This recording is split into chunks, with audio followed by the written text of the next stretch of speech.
Verified Facebook অ্যাকাউন্টে দেওয়া পোস্টে এনসিপি ছাড়ার ঘোষণা দিয়েছিলেন আলোচিত এই নেত্রী। এদিকে নীলা এনসিপির কেউ না বলে জানালেন দলটির সদস্য সচিব আক্তার হোসেন। এ বিষয়ে এনসিপির সদস্য সচিব আক্তার হোসেন বলেন, নীলা এনসিপির কেউ না, তবে সে নাগরিক কমিটিতে ছিল। আমরা তাকে পর্যবেক্ষণে রেখেছিলাম। তার কিছু বিতর্কিত কর্মকাণ্ডের কারণে তাকে এনসিপিতে যুক্ত করা হয়নি।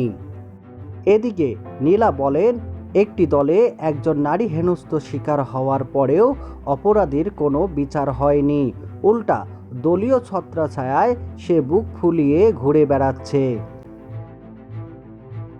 নীলার এই পোস্ট দেখে একজন পোস্ট দিয়েছেন, জুলাই আন্দোলনে যে মেয়েগুলো নেতৃত্ব দিয়েছেন তারা যে চরিত্রহীন, লোভী, নেশাগ্রস্ত ছিল তা প্রমাণ হয়েছে দেশের মানুষের কাছে, এবং তাদের মধ্যে অনেকে ইতিমধ্যে ভাইরাল হয়েছে কুকর্মের জন্য।